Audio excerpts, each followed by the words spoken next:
बिस्मिल्लाहिर्रहमानिर्रहीम। अस्सलामु अलैकुम स्टूडेंट्स। आज हम डिस्कस करेंगे टाइप्स ऑफ कोवलेंट बॉन्ड। हमने अपने प्रीवियस लेक्चर में कोवलेंट बॉन्ड की डेफिनेशन, उसके एग्जांपल्स, उसके बाद हमने देखा कि क्या मैकेनिज्म है कोवलेंट बॉन्ड की फॉर्मेशन का। तो उसके बाद आज हम डिस्कस करते हैं टाइप्स ऑफ कोवलेंट बॉन्ड। तो सबसे पहले हम देखते हैं पोलर कोवलेंट बॉन्ड। जो हमने पिछली टाइप्स पढ़ी थी वो हमने पढ़ी थी on the basis of sharing of electron की। जब इलेक्ट्रॉन जो है, हर एटम जब इलेक्ट्रॉन शेयर करता है तो सिंगल, डबल या फिर ट्रिपल कोवलेंट बॉन्ड जो है वो बनते हैं। तो आज हम डिस्कस करते हैं polar covalent bond and non polar covalent bond. तो आइए सबसे पहले हम देखते हैं पोलर कोवलेंट बॉन्ड। इसकी डेफिनेशन देख लेते हैं। A covalent bond between to unlike atoms in which the electron pair shared unequally and the bonded atoms acquired partial positive and negative charge. देखिए, जब भी कोई जो है वो बॉन्ड बनेगा बिटवीन टू डिफरेंट, अनलाइक मतलब होता है बिटवीन डिफरेंट एटम्स। जब कोई बॉन्ड बने और वो डिफरेंट एटम्स के दरमियान में बने तो ऑब्वियसली उनमें इलेक्ट्रोनेगेटिविटी का क्या आएगा, डिफरेंस आएगा। क्योंकि हर एटम की अपनी एक जो है वो खास इलेक्ट्रोनेगेटिविटी, फिक्स जो है उसकी इलेक्ट्रोनेगेटिविटी की वैल्यू होती है। तो जब भी कोई ऐसा बॉन्ड बने जो दो डिफरेंट एटम्स के दरमियान में बनेगा तो वहां पे क्या होगा, इलेक्ट्रोनेगेटिविटी का डिफरेंस आ जाएगा। जब इलेक्ट्रोनेगेटिविटी का डिफरेंस आएगा तो जो इलेक्ट्रॉन्स हैं, जो बॉन्ड के अंदर जो शेयर्ड इलेक्ट्रॉन्स हैं या बॉन्डेड इलेक्ट्रॉन्स हैं, वो अनइक्वली अट्रैक्ट होंगे। अब किसकी तरफ ज्यादा अट्रैक्ट होंगे? जिस एटम पे या जिस एटम की जो इलेक्ट्रोनेगेटिविटी की वैल्यू है वो ज्यादा होगी, उसकी तरफ जो इलेक्ट्रॉन्स हैं वो ज्यादा अट्रैक्ट होंगे। और जिसकी इलेक्ट्रोनेगेटिविटी की वैल्यू कम होगी उसकी तरफ इलेक्ट्रॉन्स जो है वो कम अट्रैक्ट होंगे। तो जो एटम्स हैं उनके ऊपर चार्ज आ जाएगा पार्शियल पॉजिटिव या फिर पार्शियल नेगेटिव। अब देखें, इस चीज को आप दोबारा से समझें। हम यही एग्जांपल ले लेते हैं HCl की। अब देखिए, HCl में हाइड्रोजन ने पार्शियल पॉजिटिव चार्ज को एक्वायर किया है और Cl ने पार्शियल नेगेटिव चार्ज को। अब देखिए, हमें पता है कि ये बॉन्ड है, इस बॉन्ड में हमारे पास दो इलेक्ट्रॉन्स थे, ये दो इलेक्ट्रॉन्स। और ये दो इलेक्ट्रॉन्स जो है ये इक्वली जो है वो शेयर्ड नहीं है, क्या है, अनइक्वली शेयर्ड है। अब देखिए वो किस वजह से, ये हमारे पास जो इलेक्ट्रॉन है, हमें पता है कि जो इलेक्ट्रॉन्स हैं उनकी जो कोई फिक्स पोजीशन नहीं है, वो क्या करते रहते हैं, रिवॉल्व करते हैं। अब देखिए, हम जो है वो इलेक्ट्रॉन की हमें एग्जैक्ट जो है वो पोजीशन या स्ट्रक्चर का तो नहीं पता। तो हमारे पास क्या है कि ये इलेक्ट्रॉन्स हैं, ये क्या है, क्लाउड की फॉर्म में डिस्पर्स हुए होते हैं। ठीक है, ये देखिए इस तरह ये क्लाउड की फॉर्म में डिस्पर्स हुए होते हैं। इसको हम इस तरह से समझते हैं कि देखें, ये क्लोरीन है, इसकी इलेक्ट्रोनेगेटिविटी की वैल्यू ज्यादा है एज कम्पेयर टू हाइड्रोजन से, क्योंकि हाइड्रोजन क्या है, इलेक्ट्रोपॉजिटिव एटम है। अब देखिए, जब क्लोरीन की इलेक्ट्रोनेगेटिविटी की वैल्यू ज्यादा होती है, इलेक्ट्रोनेगेटिविटी का क्या मतलब है, ability to attract the shared pair of electrons, कि जो शेयर्ड पेयर ऑफ इलेक्ट्रॉन्स हैं उनको अट्रैक्ट करने की एबिलिटी। अब देखिए, क्लोरीन की ज्यादा है, ये क्या करेगा कि इलेक्ट्रॉनिक क्लाउड को अपनी तरफ अट्रैक्ट करेगा। जो इलेक्ट्रॉनिक क्लाउड इक्वली डिस्पर्स था वो क्या हो गया, क्लोरीन की तरफ अट्रैक्ट हो गया। ये देखिए, अगर हम इसकी एग्जांपल लें, इसका मतलब जो इलेक्ट्रॉनिक क्लाउड है वो क्लोरीन की तरफ जो है वो ज्यादा डिस्पर्स हो गया। ये देखिए इस तरह जो इलेक्ट्रॉनिक क्लाउड है वो क्लोरीन की तरफ ज्यादा डिस्पर्स हो गया, क्लोरीन की तरफ ज्यादा अट्रैक्ट हो गया और हाइड्रोजन की तरफ कम अट्रैक्ट हुआ है। ठीक है, क्लोरीन की तरफ वो ज्यादा अट्रैक्ट हुआ है। इसका मतलब कि क्लोरीन पे क्या आ गया, पार्शियल नेगेटिव। अब देखिए, इस पार्शियल नेगेटिव चार्ज का क्या मतलब है, पॉजिटिव और नेगेटिव चार्ज कब आते हैं और पार्शियल पॉजिटिव और पार्शियल नेगेटिव चार्ज कब आते हैं। देखिए, जब हम पढ़ते हैं, हमने आयनिक बॉन्ड में देखा कि अगर हम NaCl की एग्जांपल लें तो सोडियम है वो इलेक्ट्रोपॉजिटिव होने की वजह से इलेक्ट्रॉन लॉस करती है, कंप्लीटली लॉस कर देती है इलेक्ट्रॉन, और क्या उस पे चार्ज आता है Na+। और जो क्लोरीन है वो इलेक्ट्रोनेगेटिव एटम है तो वो क्या करती है, इलेक्ट्रॉन्स को कंप्लीटली गेन करती है और उस पर चार्ज आ जाता है माइनस। तो देखिए, प्लस और माइनस चार्ज तब आते हैं जब कंप्लीट ट्रांसफर हो इलेक्ट्रॉन्स का। आइदर वो गेनिंग भी हो सकती है या फिर वो लॉस भी हो सकते हैं, इलेक्ट्रॉन लॉस हो रहा है या गेन हो रहा है। लेकिन देखिए, पार्शियल चार्ज कब आता है, पार्शियल का देखिए मतलब यही है कि जो हाफ मतलब जो सिर्फ जो इलेक्ट्रॉन्स है वो कंप्लीटली क्लोरीन के पास नहीं गए, सिर्फ आप ये कह सकते हैं कि जो इलेक्ट्रॉनिक क्लाउड है वो क्लोरीन की तरफ जो है वो ज्यादा अट्रैक्ट हो गया और हाइड्रोजन की तरफ कम। इसलिए क्लोरीन पे पार्शियल चार्ज आया है, पार्शियल नेगेटिव, और हाइड्रोजन पे पार्शियल पॉजिटिव। इन्होंने कंप्लीटली इलेक्ट्रॉन को लॉस या गेन नहीं किया, सिर्फ जो इलेक्ट्रॉनिक क्लाउड है वो क्लोरीन की तरफ ज्यादा डिस्पर्स है और हाइड्रोजन की तरफ कम डिस्पर्स है। तो अब आपने इसमें कंफ्यूज नहीं होना। कोई भी आपसे पूछे कि पॉजिटिव नेगेटिव और पार्शियल पॉजिटिव नेगेटिव में क्या डिफरेंस है तो आप इसको इजीली बता सकते हैं। इसके बाद हम नेक्स्ट देखते हैं, डेफिनेशन दोबारा देख लेते हैं कि कोई चीज मिस ना हो गई हो। A covalent bond between to unlike atoms, ऐसा कोवलेंट बॉन्ड जो दो अनलाइक, देखिए ये हाइड्रोजन है, ये क्लोरीन है, दो अनलाइक एटम्स के दरमियान में बने, in which electron pair shared unequally. अब देखिए इसमें जो इलेक्ट्रॉन पेयर है वो भी अनइक्वली शेयर्ड है between the two bonded atoms, दो बॉन्डेड एटम्स के दरमियान acquired partial positive and partial negative charge. तो एक पे पार्शियल पॉजिटिव चार्ज आएगा, दूसरे पे पार्शियल नेगेटिव चार्ज आएगा। अब उसके बाद नेक्स्ट देखते हैं इसके बाद एग्जांपल देख लें इसमें HCl की और HBr की, ठीक है, किसी एग्जांपल में आएगी पोलर कोवलेंट बॉन्ड की। इसके बाद नेक्स्ट देखें to which an electron pair is unequally shared. अब देखें अब हम कैसे बता सकेंगे कि कोई बॉन्ड कितना पोलर है, ज्यादा पोलर है या फिर कम पोलर है। तो देखें इस लाइन को दोबारा से समझे, वो कहते हैं जितना इलेक्ट्रॉन पेयर अनइक्वली शेयर्ड होगा, difference in electronegativity of two bonded atom, उतनी ही जो डिफरेंस है इलेक्ट्रोनेगेटिविटी में बॉन्डेड एटम में जितना ज्यादा होगा, उतना ही जो इलेक्ट्रॉन का पेयर है वो अनइक्वली शेयर्ड होगा। देखें अगर कोई ऐसे दो एटम अटैच है, जैसे HCl की एग्जांपल लें, इसमें बहुत ज्यादा इलेक्ट्रोनेगेटिविटी का डिफरेंस है बिटवीन हाइड्रोजन एंड क्लोरीन। तो देखिए वो कहते हैं जितना डिफरेंस इलेक्ट्रोनेगेटिविटी का दो बॉन्डेड एटम में ज्यादा होगा, उतना ही जो इलेक्ट्रॉन पेयर है वो अनइक्वली शेयर्ड होगा और उतनी ही पोलैरिटी क्या होगी, ज्यादा होगी। और जितना जो इलेक्ट्रोनेगेटिविटी का डिफरेंस कम होगा, उतना ही जो है वो जो इलेक्ट्रॉन पेयर है वो अनइक्वली शेयर्ड होंगे, उतने कम इलेक्ट्रॉन पेयर अनइक्वली शेयर्ड होंगे और उतनी ही फिर बॉन्ड क्या होगा, वो लेस पोलर होगा। तो इसका मतलब हम इससे ये कंक्लूड कर सकते हैं कि जितना इलेक्ट्रोनेगेटिविटी का डिफरेंस ज्यादा होगा, बॉन्ड उतना ही ज्यादा पोलर, मतलब जितना इलेक्ट्रोनेगेटिविटी का डिफरेंस ज्यादा आएगा उतनी ही पोलैरिटी ज्यादा होगी, और जितना इलेक्ट्रोनेगेटिविटी का डिफरेंस कम आएगा उतनी ही पोलैरिटी कम होगी। तो इसको आपने याद रखना है, इन दो पॉइंट्स को पोलर जो है वो कोवलेंट बॉन्ड में, कि जितना इलेक्ट्रोनेगेटिविटी का डिफरेंस ज्यादा होता है उतनी ही पोलैरिटी ज्यादा होगी। किस वजह से, क्योंकि जो इलेक्ट्रॉन जो शेयर्ड पेयर ऑफ इलेक्ट्रॉन है वो उतने ही अनइक्वली डिस्पर्स होंगे, ठीक है, उस वजह से पोलैरिटी भी क्या होगी, बॉन्ड की ज्यादा होगी। और जितना जो बॉन्ड है वो जो इलेक्ट्रॉन्स है, जो बॉन्ड है, जिसकी जो एटम्स है दो, उनमें जो इलेक्ट्रोनेगेटिविटी का डिफरेंस जो है वो कम होगा बॉन्डेड एटम में, उतनी ही जो उनका जो शेयर पेयर ऑफ इलेक्ट्रॉन है वो उतने ही अनइक्वली जो है वो शेयर नहीं होंगे, इस वजह से बॉन्ड की पोलैरिटी कम होगी, ठीक है। तो आप इन दो पॉइंट से इसको एक्सप्लेन कर सकते हैं कि जितना इलेक्ट्रोनेगेटिविटी डिफरेंस ज्यादा उतनी पोलैरिटी ज्यादा, जितना इलेक्ट्रोनेगेटिविटी डिफरेंस कम उतनी पोलैरिटी कम।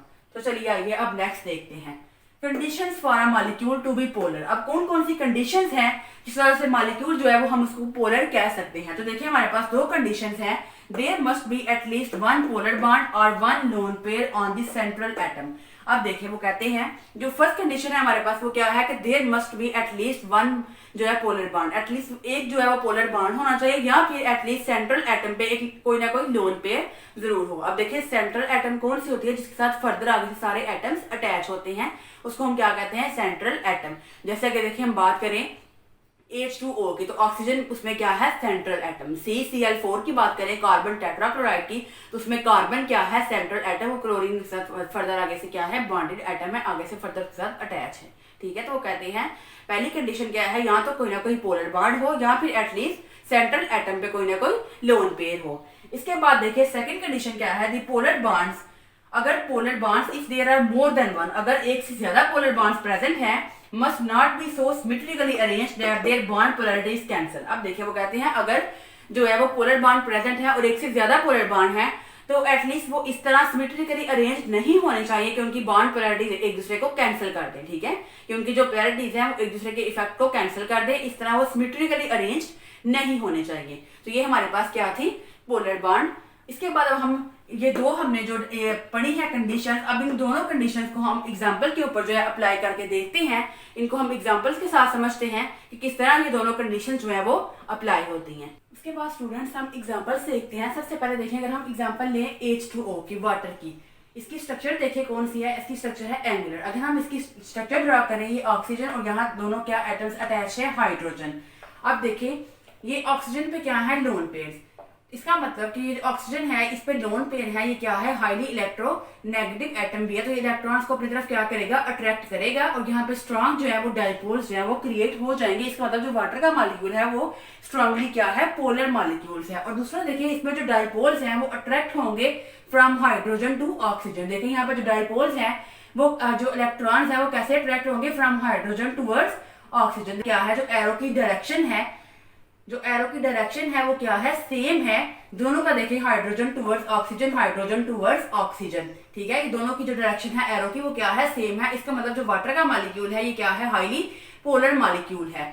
अब देखें हमने ये पढ़ा था ना कि अगर एक से ज्यादा जो पोलर बॉन्ड्स है वो प्रेजेंट है तो सिमेट्रिकली अरेंज ना नहीं हो, इस तरह के वो आपस में एक दूसरे की जो पोलैरिटीज है उनके इफेक्ट को कैंसिल कर दे। अब देखिए जब आप BeCl2 की एग्जांपल पढ़ेंगे तो आपको समझ आएगी कि वाटर का मॉलिक्यूल पोलर क्यों था, BeCl2 का जो मॉलिक्यूल है वो पोलर क्यों नहीं है। तो देखें ये बेरिलियम सेंट्रल एटम, 2 क्लोरीन इसके साथ क्या है, अटैच है। अब देखें इसमें जो हर बेरिलियम क्लोरीन जो बॉन्ड है वो पोलर है, जो बेरिलियम क्लोरीन बॉन्ड है ये पोलर है। लेकिन देखिए इसकी शेप क्या है, लीनियर।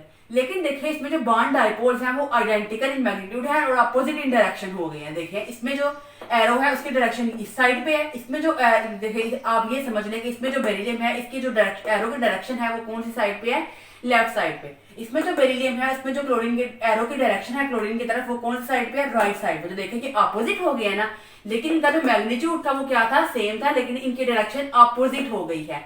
देखिए ना जहां जिस तरफ लोन पेयर होंगे जो डाइपोल्स हैं वो तो उसी तरफ जो है वो जो उसके जो डाइपोल्स हैं वो उसी तरफ उनकी डायरेक्शन उसी तरफ होगी ना। यहाँ पे जो डाइपोल है उनकी डायरेक्शन होगी बेरिलियम टू क्लोरीन, यहाँ पे क्या थी, हाइड्रोजन टू ऑक्सीजन, यहाँ पे है बेरिलियम टू क्लोरीन। तो अब देखें इनमें जो डाइपोल्स हैं उनके जो बॉन्ड डाइपोल्स हैं वो आइडेंटिकल इन मैग्नीट्यूड हो गया, लेकिन डायरेक्शन उनकी क्या हो गई है, अपोजिट। इस तरह से ये क्या करेंगे, एक दूसरे के इफेक्ट को पोलैरिटीज को कैंसिल कर देंगे and give non polar molecule, और क्या देंगे हमें, एक नॉन पोलर मॉलिक्यूल, ठीक है। तो अब आपको पता चल गया कि किस तरह हमने कहा था कंडीशन में कि बॉन्ड पोलर कब होते हैं, कि जब उनमें जो अगर एक से ज्यादा पोलर बॉन्ड्स प्रेजेंट है तो इस तरह सिमेट्रिकली अरेंज नहीं हो कि वो एक दूसरे की जो पोलैरिटीज हैं उनके इफेक्ट को कैंसिल कर दें। तो इस तरह जो वाटर है वो पोलर है, लेकिन जो BeCl2 है वो क्या है, ओवरऑल नॉन पोलर मॉलिक्यूल है। इसके बाद देखिए हम एक और एग्जांपल देखते हैं BF3 की। BF3 में भी जितने बोरान से फ्लोरीन के दरमियान जितने एटम्स बॉन्ड हैं वो सारे क्या हैं, पोलर बॉन्ड्स हैं। लेकिन जो BF3 मॉलिक्यूल है ये ओवरऑल क्या है, नॉन पोलर। और इसकी देखें इसकी ज्योमेट्री क्या है, ट्राइगोनल प्लेनर। इसमें भी देखें जो बॉन्ड डाइपोल्स हैं वो कहां से कहां बनेंगे, boron to fluorine, boron to fluorine, boron to fluorine, क्योंकि फ्लोरीन क्या है, ज्यादा इलेक्ट्रॉन नेगेटिव एटम है। इसमें भी देखें ये जो क्या है, इनके भी देखें bond dipoles identical in magnitude है लेकिन अपोजिट इन डायरेक्शन है। इसमें भी देखें जो बॉन्ड डाइपोल्स हैं उनकी जो मैग्नीट्यूड है वो आइडेंटिकल है लेकिन अपोजिट है डायरेक्शन में। इस वजह से ये भी क्या होंगे, एक दूसरे की पोलैरिटीज के इफेक्ट को कैंसिल कर देंगे। और जो BF3 मॉलिक्यूल है ये भी ओवरऑल क्या है, नॉन पोलर मॉलिक्यूल है। इसके बाद देखें आपने एक बात हमेशा याद रखी है, मॉलिक्यूल विद सिमेट्रिकल स्ट्रक्चर, ऐसी मॉलिक्यूल जिनकी स्ट्रक्चर तो सिमेट्रिकल होती है but different atoms bonded to central atom, लेकिन अगर उनके साथ जो एटम्स हैं वो डिफरेंट एटम्स अटैच है सेंट्रल एटम के साथ और यूजुअली पोलर, तो वो यूजुअली पोलर हो सकते हैं, ठीक है। ऐसे एटम्स जो जिनकी स्ट्रक्चर तो सिमिलर हो लेकिन उनके जो एटम्स जो फर्दर एटम आगे से अटैच हो सेंट्रल एटम से अगर तो वो डिफरेंट हो तो वो पोलर हो सकते हैं। अब इसकी एग्जांपल देखें, अगर हम टेट्राहीड्रल CH4 मीथेन मॉलिक्यूल की बात करें तो वो नॉन पोलर है, लेकिन दोनों की तो शेप क्या है, टेट्राहीड्रल टेट्राहीड्रल। लेकिन अगर हम टेट्राहीड्रल CH3Cl मॉलिक्यूल की बात करें वो पोलर है, और अगर टेट्राहीड्रल CH4 मॉलिक्यूल की बात करें तो वो नॉन पोलर है, ठीक है। इसलिए हमने कहा कि अगर उनकी जो स्ट्रक्चर्स हैं वो आइडेंटिकल सिमेट्रिकल स्ट्रक्चर्स हों लेकिन उनके जो सेंट्रल एटम के साथ जो आगे से फर्दर एटम्स अटैच हैं अगर तो वो डिफरेंट हो, ठीक है, तो वो पोलर हो सकते हैं। इस वजह से जो टेट्राहीड्रल मीथेन मॉलिक्यूल है वो नॉन पोलर है, और जो टेट्राहीड्रल CH3Cl मॉलिक्यूल है मिथाइल क्लोराइड जो है ये क्या है, पोलर मॉलिक्यूल है। तो इस तरह जो हमारा नॉन पोलर कोवलेंट बॉन्ड था वो टॉपिक हमने अपना कंप्लीट कर लिया। हमने उसमें डेफिनेशन देखी, एग्जांपल्स देखी, उसके बाद कंडीशंस देखी, फिर उनको डिफरेंट एग्जांपल्स पे जो है उनको एग्जांपल्स के हमने थ्रू समझा कि किस तरह जो है वो एग्जांपल पे जो है वो कंडीशंस अप्लाई होती हैं। तो अब हम देखते हैं नॉन पोलर कोवलेंट बॉन्ड को। तो स्टूडेंट्स उसके बाद हम देखते हैं नॉन पोलर कोवलेंट बॉन्ड, उसके बाद हम देखते हैं कि नॉन पोलर कोवलेंट बॉन्ड। तो स्टूडेंट्स सबसे पहले आप लोग इसकी डेफिनेशन जो है वो नोट करें। A covalent bond between two like atoms in which electron pair, या फिर आप ये भी लिख सकते हैं इन विच द इलेक्ट्रॉन डेंसिटी, आप बॉन्ड पेयर भी लिख सकते हैं, इलेक्ट्रॉन पेयर भी लिख सकते हैं, और आप इसमें क्या लिख सकते हैं, इलेक्ट्रॉन डेंसिटी, ठीक है। Electron pair is equally shared between two nuclei is called non-polar covalent bond। तो डेफिनेशन आपने नोट कर ली होगी। इसके बाद हम इसकी एग्जांपल देखते हैं कि जो नॉन पोलर कोवलेंट बॉन्ड की एग्जांपल्स क्या है। For example covalent bond between hydrogen, hydrogen H2 molecule के दरमियान जो बॉन्ड बनता है और Cl2 मॉलिक्यूल के दरमियान जो बॉन्ड बनता है, ये क्या है? नॉन पोलर कोवेलेंट बॉन्ड है। जो दो लाइक एटम्स के दरमियान बनते हैं उनको हम क्या कहते हैं? Non polar covalent bond. और covalent bond between two like atoms, ठीक है, in which electron pair is shared equally between two nuclei is called non polar covalent bond. अब देखिए, इसके बाद हम देखते हैं कि जो नॉन पोलर कोवेलेंट बॉन्ड है उनमें जो इलेक्ट्रॉन डेंसिटी होती है वो सिमेट्रिकल होती है, ठीक है। इस वजह से ये क्या है? नॉन पोलर है। इनमें जो डाइपोल्स हैं वो क्रिएट नहीं होते, एक पे पार्शियल, एक एटम पे पार्शियल पॉजिटिव और दूसरे पे पार्शियल नेगेटिव चार्ज नहीं आता। इनमें जो इलेक्ट्रॉन डेंसिटी होती है वो सिमेट्रिकली जो है वो स्प्रेड होती है। इसके बाद देखें कौन कौन से जो ऐसे हमारे पास कंपाउंड्स हैं या मॉलिक्यूल्स हैं जो नॉन पोलर कोवेलेंट बॉन्ड बनाते हैं। तो उसमें कौन कौन से हैं? होमोन्यूक्लियर डायटोमिक मॉलिक्यूल्स, ठीक है। इसके बाद हमारे पास आ जाते हैं सम कंपाउंड्स ऑफ मेटल्स, और ज्यादातर मोस्ट कंपाउंड हमारे पास किसके हैं? कार्बन के और हाइड्रोजन के। ये सारे हमारे पास क्या आ जाते हैं? Non polar covalent bonds. Students, आज का जो हमारा कोवेलेंट बॉन्ड का टॉपिक था, जो हमारी टाइप्स ऑफ कोवेलेंट बॉन्ड रह गई थी, नॉन पोलर और पोलर कोवेलेंट बॉन्ड्स, वो अल्हम्दुलिल्लाह आज हमने अपना लेक्चर कंप्लीट कर लिया है। अगर आप लोगों को इस लेक्चर में कोई भी प्रॉब्लम है, अगर अभी भी आपका कोई कॉन्सेप्ट जो है वो क्लियर नहीं है, या आपको किसी भी टॉपिक में या किसी भी आपको कोई हवाले से, आपको इस टॉपिक के हवाले से कोई भी क्वेश्चन आपके माइंड में है, तो आप लोग मुझे कमेंट सेक्शन में कमेंट कर सकते हैं।